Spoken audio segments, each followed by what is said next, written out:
Assalamu alaikum everyone. So I hope you have understood how to do vertical analysis. अब मैं horizontal analysis explain करने जा रहा हूँ दोबारा से। इसी को base year analysis भी कहा जाता है और index analysis भी कहा जाता है। अब base year analysis के अंदर हम basically there is not much of a difference. हम first case में vertical में vertically analyze कर रहे थे. We were going down like from this figure from sales revenue towards the bottom towards net profit. In this case हम horizontal analysis करेंगे, हम vertically नहीं जाएंगे, हम हॉरिजॉन्टली जाएंगे. That would mean this way, will move this way, will move from 2010 to 2013. So इसलिए हम first year के तमाम फिगर्स को 100% कर देंगे. दैट मीन्स के 40,000 is 100%, 18,000, 22,000, 2,000, 3,000, 100, 17,000, 2,000, 15,000, 6,000 and 9,000. These all will be 100%. And all these will be a percentage of these previous figures. So for example मुझे 2011 का फिगर कैलकुलेट करना है, तो that would be 50 divided by 40 into 100, that would be 125.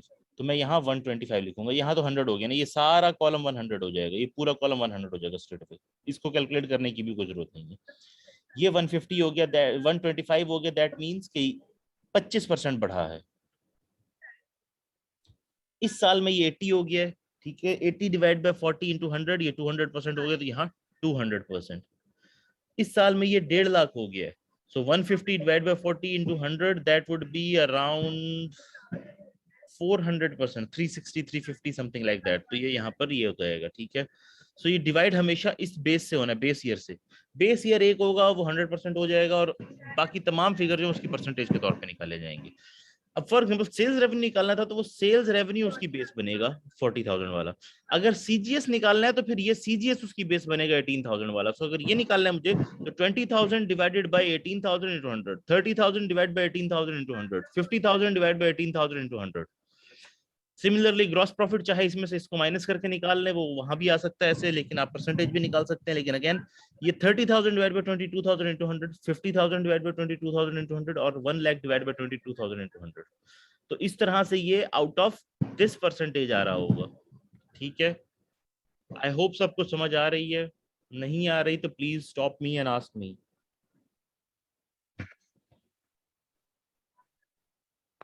वो sir आगे income statement भी, sorry income statement ही थी I think ऊपर वाली भी. या इसी तरह से बैलेंस शीट भी होगी. हम फर्स्ट ईयर को बेस ईयर बना लेंगे और सेकंड ईयर को हमारा, ये थर्ड ईयर फोर्थ ईयर तो हमारे बाकी फर्दर ईयर्स हो जाएंगे. तो फर्स्ट ईयर यहाँ पर जैसे 2011 है, तो ये 100% हो जाएगा, यहाँ पर भी ये 100% हो जाएगा. तो ये सीधा सीधा सारे फिगर 100% हो जाएंगे. सेकंड ईयर वाले की परसेंटेज जैसे percentage of this first year आएगी, तो ये हम आमतौर पे 100 से ज्यादा होती है, कभी कभी कम भी हो सकती है. सो ये कम हो रही हो 100 से, ये 100 से ज्यादा हो रही है, इसकी आपने टेंशन नहीं लेनी. It could be hundreds of percent, okay, no worries. So ये 45 हो गया है, तो ये डिवाइड बाय 30 होगा. सो 45 divide by 30 into 100, that would be around 150%. तो ये आ जाएगा 100% और ये आ जाएगा 150%.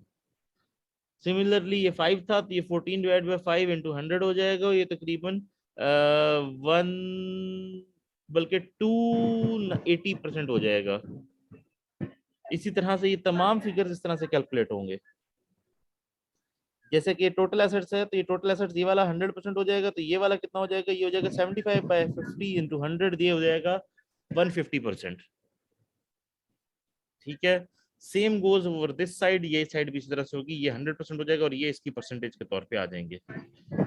I hope common size statement analysis and this horizontal analysis, जिसे हम बेस ईयर या इंडेक्स एनालिसिस भी कहते हैं, ये आपको समझ आ गए होंगे.